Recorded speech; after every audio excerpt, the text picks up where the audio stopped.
با خود دارم آقای خلیل جان راغب. مثلا در زمانای ما رحیم جان میریار آمد، آقای احمد مرید آمد، وحید جان زلاند آمد. تا پدرم یک اسم هنری به نام راغب گرفته بود، همون برش ما. تشکر خیلی جان. من میفهمم شما بسیار نام خدا ماشاءالله تجربه بسیار زیاد دارین. باز اوضاع ایران هم خراب شد، مجبور شدیم باز ما آمدیم آلمان.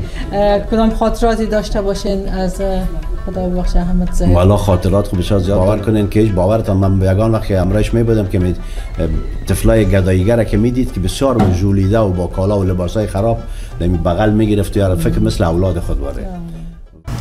با نام خداوند یکتا، دوستای عزیز سلام. امیدوار هستم که به هر گوشه و کنار دنیا هستیم خوب و جور و صحتمند باشین و خوش آمدین به برنامه جدید امروز ما. بسیار تشکر میکنم از همه شما که همیشه مرا همراهی میکنین و کامنت های بسیار خوب و نیک و شیرین ترم میمونین بر مواقع که ما را انرژی میده. خب دوستا، امروز هم برنامه داریم به استودیوی رومی ویژن نوارک کالیفرنیا و امروز برنامه ما هنری هست. ما با خوددارم خواد داشتم تا یک چند لحظه دیگر انشاءالله شما همراه این هنرمند مشهور و محبوب و خوش‌آواز ما معرفی خواهد شد. دوستای عزیز، با داخل رومی ویژن استودیو رومی ویژن هستم و همراه ما همین هنرمند بسیار زیاد مشهور و محبوب ما، نه تنها که هنرمند هستند بلکه گوینده بسیار فعال و بسیار لایق هم هستند ماشاءالله و سالها هست که به فیلد هنری هستند. با خود دارم آقای خلیل جان راغب. خلیل جان بسیار خوش آمدین به برنامه ما. خدمت شما سلام میرسانم، خدمت بیننده های شما. ما در خدمت شما هستم، هر سوالی باشه در خدمت. زنده باشین. بسیار خوش آمدین باز هم. خواهش میکنم. خب خلیل جان، شما چقدر وقت است که شما من میفهم که این از افغانستان از زمانی که خدا بخشه احمد ظاهر جان زنده بودن شما می نواختین. از چی شروع کردین اول؟ ما از نوازندگی شروع کردم. ما سنای 9-10 ساله بودم که کورسای موسیقی بود در افغانستان، در کلولا پشته. بله. همون کورسای بود که پسان بازو مکتب موسیقی شد و باز لیسه موزیک شد و باز در سالهای آخر انستیتوت ملی موسیقی افغانستان شد. در اون زمان کورسا بود که یک تعداد استادای اتریشی و آلمانی بودن و یک تعداد استادای افغان بودن که موسیقی را به صورت نوتیشن یاد می‌دادن. و در اون زمان استادای افغان ما استاد فقیر محمد ننگیالی بود، استاد اسماعیل خان اعظمی بود، زنده‌یاد مسرور جمال بود، آقای هاشم قیومی بود. ما در اونجا شروع کردم با نواختن پیانو. بر یک سال از روی نوت کار کردم. بازم یک ارکستر ساختن، چون من از خردترکی بانگو می نواختم. من 7 ساله بودم، پدرم از امریکا یک بانگو آورده بودم، پیش رادیو میشیشتم و می نواختم. اساسات دستم در بانگو درم رو شد و بعد از اینکه باز در کورس موسیقی آمدم اینجا یک مدت بانگو همراه یک ارکستر ساختن. باز یک دانه درم خریدن، باز همراه درم شروع کردیم. باز ما یک ارکستر بود که مکتبای دخترانه مثل لیسه ملاله، لیسه شادق بلقیس، شادق مریم، اینا وقتی که کنسرتای روز معلم روز مادر میشد، بازم می نوازنده از این کورسای موسیقی و جمع می رفتیم. باز ما می نواختیم، دختران می خواندن. باز اولین بارم که در کنسرت شرکت کردم صنف 6 مکتب بودم، تا صنف 5 در مسعود صد خواندیم. باز صنف 6 در لیسه ملاله رفتم. در اونجا بچه‌ام بودن در اون زمان. باز یک کنسرت روز مادر بود، گفتن که ما میخوایم نوازنده از خودمی مکتب باشه. خب ما هم خود نام ما دادن، گفتم من بانگو می نوازم. باز یک 3 نفر دیگه هم بانگو نواز خودم معرفی کرد. یک دختره که افغان یهودی بود به نام روتک، بسیار اکاردیون مقبول میزد و گفت ما باید امتحان بگیرم. ما 3 بانگو نواز کار نداریم، یکی کار داریم. خود دیگرها که زدن سیستم غربی و به ما یک نغمه که دادره بسیار آرام امرایش نواخت، گفت نه تو خوب هستی. باز همون بود که ما شروع کردم. باز وقتی که درم آمد در کورسای موسیقی، احمد ظاهر خدا رحمت کنه از سفر هندوستان، از سفر تحصیلی خود آمد افغانستان و چون استاد ننگیالی میشناخت، امروز روز آمد کورسای موسیقی. ما یک نغمه را تمرین میکردیم، 1-2 تا قسطات شد، استاد ننگیالی بیرون کشید و ما 14 ساله بودم در اون زمان. باز آمد ما و استاد اسماعیل خان کشید بیرون، گفت ما میخوایم یک گروه بسازیم. ما گفت همراه ما مینوازی؟ ما گفتم چرا نه؟ ما گفت نه، تو سنت خورد است، باید بری اول از پدر و مادرت اجازه بگیری که اجازه میتونید یا نه.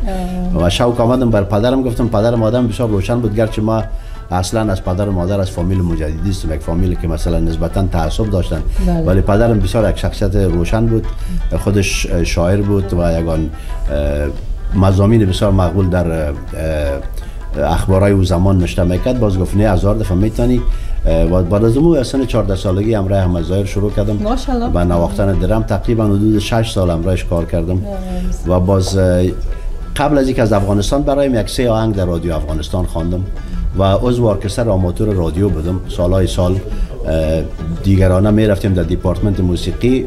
چندین شعبه داشت. شعبه موسیقی شرقی زندیات استاد هاشم بزرگوار رهبر ارکستر بودن و در شعبه موسیقی آماتور مسعود اول احمد ظاهر بود. یک مدت احمد ظاهر باز یک 2 ماه دیگه نامد، باز مسعود جمال رئیس شعبه شد. و بعد از اون باز ما اموجا روزهای چهارشنبه رادیو می رفتیم بر ثبت آهنگای آماتورایی که تازه می خواندن. مثلا در اون زمانای ما رحیم جان میریار آمد، آقای احمد مرید آمد، وحید جان زلاند آمد.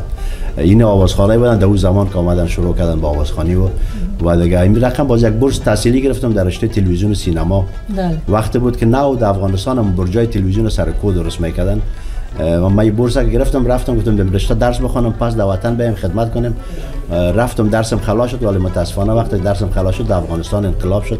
ما چون 130-140 نفر از فامیل ما را بردن و مردا را کل کشتن، هیچ کس برنگشت. پدرم بر من نشته کرد که نبیایی. ما کاکای ما کل مجددی تخلص میکنم. منتها پدرم یک اسم هنری به نام راغب گرفته بود، اون برش ماند و اون خاطر او نفهمیدن سرش که یا مجددی است و بر من نشته کرد که بچه‌م نبیایی، در اینجا وضعیت خراب است. من دیگه باز افغانستان نرفتم، دیگه در ایران درسم خلاص شد. باز یک مدت چند سال ایران بودین؟ ما تقریبا 7 سال ایران بودم. بله. اما در ایران امرای نعیم جان پوپل آمد، در اونجا باز در تلویزیون ایران چندین برنامه تیر کردیم و باز در کابارا برنامه موسیقی داشتیم. باز اوضاع ایران هم خراب شد، مجبور شدیم باز ما آمدم آلمان. 10 سال در آلمان بودم تقریبا. بله. آلمان بودیم. بعد از باز چون فامیلم پدر و مادرم امریکا آمده بودن، آمدیم اینجا که آمدیم در اون سالهای فکر میکنم سال 1991 بود. ما یک تلویزیون درست کردیم. در وقتای تلویزیونای ساتلایت هیچ وجود نداشت.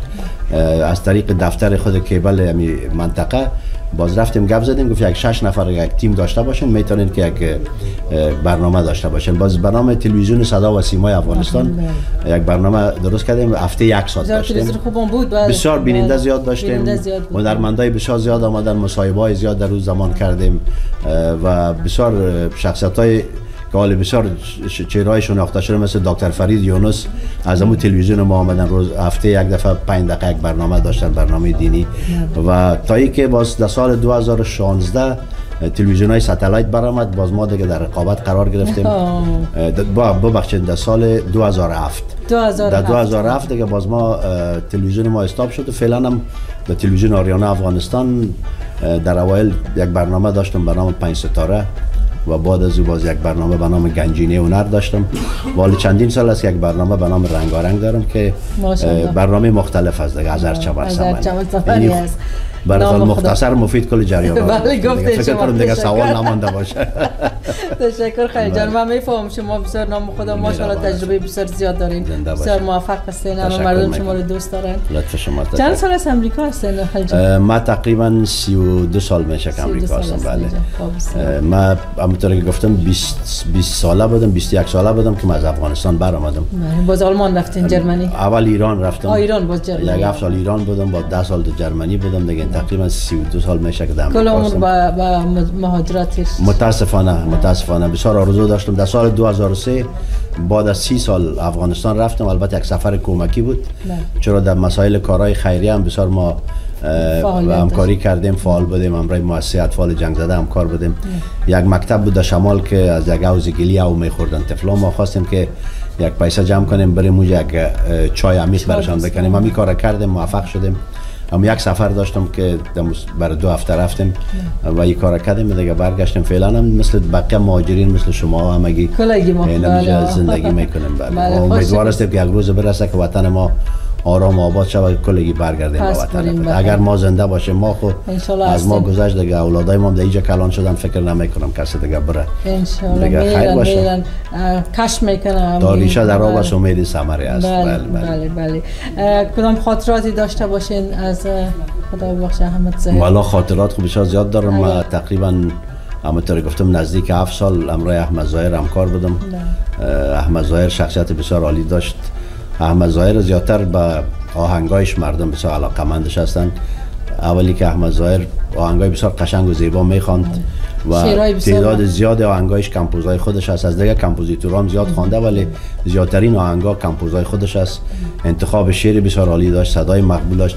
ولی در پالوی از اینا را که گوشه بانیم شخصیت خود احمد ظاهر بسیار یک شخصیت بالا داشت، بسیار غریب نواز بود. باور کنین که هیچ باورتان من یگان وقتی امرایش می بودم که طفلای گداییگر که میدید که بسیار ژولیده و با کالا و لباسای خراب بغل میگرفت یا فکر مثل اولاد خود باره. و خاطرات بسیار زیاد دارم از احمد ظاهر. یکی دو تا رو براتون میگم. یک سفر داشتیم به مزار شریف برای یک کنسرت. در پل خمری کنسرت تیر کردیم، شب شرکت کردیم، رفتیم مزار برای یک دو شب قرارداد کرد. در روز زمان زیادترین پولی که احمد ظاهر میگیره 20000 افغانی بود که بسیار پیسه زیاد بود. معاش یک مامور 1100 افغانی در یک ماه بود که یک فامیل نان میخورد. این معاش 20000 پیسه یک شب پیشکی گرفت.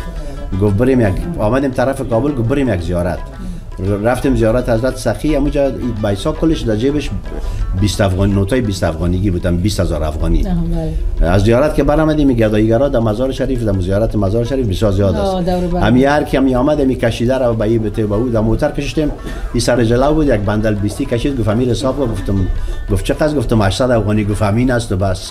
19200 همونجا تقسیم کرده بود. گفتیم چی کردی تور جان؟ تبای ما کردی. گفت چرت خراب نکن، خدا بزرگ است میرسونه. نام خانگیش تور جان. نام خانگیش تور بود. بله. ولی متاسفانه یک تعداد زیاد باور به این دارن که احمد ظاهر در اثر یک تصادف اکسیدنت موتر فوت کرده، در حالی که کاملا غلط است. احمد ظاهر روی دسیسه که بود از بین بردن و کشتنش. بله. خب خدا رویشان شاد داشته باشه. مهربانی کردین. تشکر میکنم. خب خلیل جان، شما آهنگ خب میخوانید، میفهمید. ما کلگی شکرانمند بسیار. کدام آهنگ سر دست دارین؟ کدام چیز جدید؟ والا در همینجا که امروز در استودیو آقای مردمی رومی استودیو که آمدیم، رومی ویژن بله، و یک آهنگ که دیگه برای زندگی دارم. کمپوز خودم است. بسیار آهنگ قشنگ است. هنوز ثبت نکردیم ولی ان شاء الله بزودی میتونین سمسم کنین یکی از آهنگاتون یک کمک بر دوستای ما. هر کدام چیزی که خودتان خوش دارین باشن که اگر می آهنگ زندگی رو ما بتونم یک بند کوتاهش براتون زمزمه کنم. تشکر. اگر شعرش داشته باشم با کمال میل.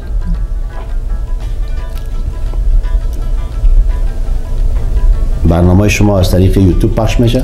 بله، یوتیوب هم و تلویزیون هم رومی ویژن تیوی. خوب رومی ویژن در کجا پخش میشه؟ که برای وطندارای ما معلومات بتن که اینا خودشان معلومات داشته باشن. ولی دوستا تلویزیون رومی ویژن یا البته رومی ویژن یک برانچش هست مردمی تیوی. انشالله فعلا لایو است به فیسبوک. بله. انشالله از طریق دیگه سایدام باز بخیر انانس میکنیم انشالله. بله. خوش بیا آهنگ که ساختای خودم از فقط یک بند آستایی اولش براتون میخوانم. گریه کن عیب ندارد، دل سبکتر می شود، در گلو بغضت بماند، چشم دل تر می شود. زندگی بالا و پایین دارد اما چاره چیست؟ زندگی بالا و پایین دارد اما چاره چیست؟ گر بخوای یا نخوای زندگی سر می شود. گریه کن عیب ندارد، دل سبکتر می شود، در گلو بغضت بماند، چشم دل تر می شود. ماشاءالله. دورجان نازنین تشکر.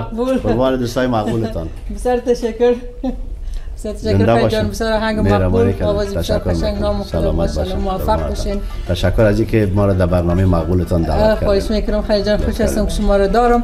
در اخیر کدام پیام به هنرمندای تازه کار ما داشته باشین؟ والا پیام بسیار مهمه که برای هنرمندای تازه کار دارم است که هنرمند شدن کار بسیار آسان نیست و یگانه پوینت بسیار مهم یک هنرمندی است که باید بسیار شکسته باشه، بسیار با احترام باشه.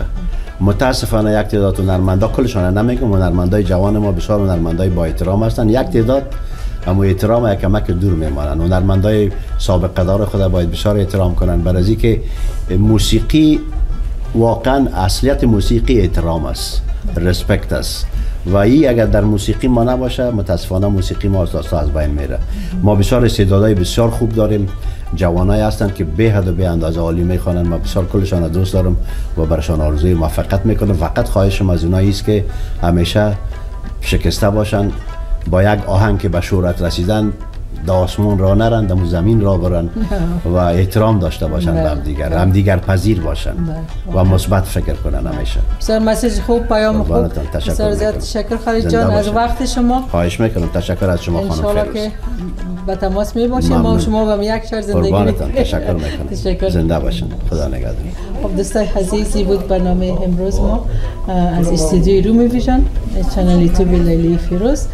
تشکر که تا دقایق آخر برنامه همراه ما بودین. شما را به خداوند میسپارم. روز شب باش.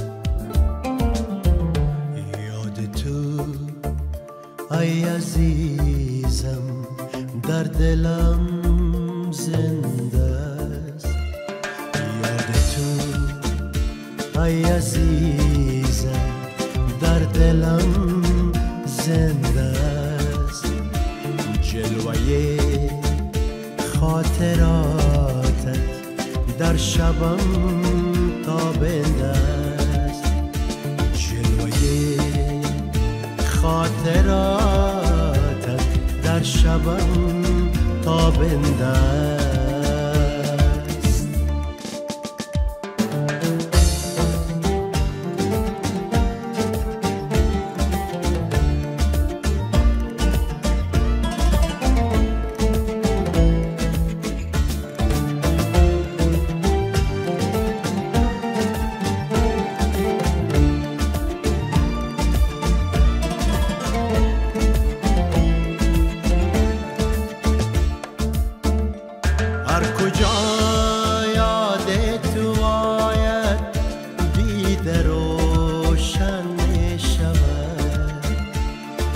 کجا یاد تو آید دیده روشن می شود، آفتابی و فراغت تا ابد پاینده است، آفتابی و فراغت تا ابد پاینده است، یاد تو ای عزیزم در دلم زنده است، جلوه خاطراتت در شبم تابنده است.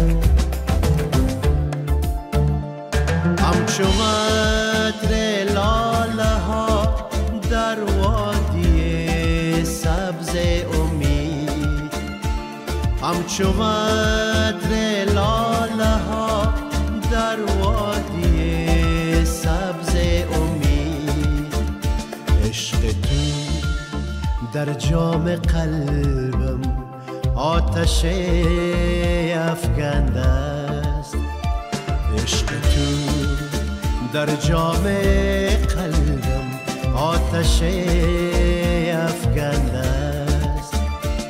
یاد تو ای عزیزم در دلم زنده است. جلوه خاطراتت در شبم تابنده است، تا ابد پاینده است. در شبم تابنده است.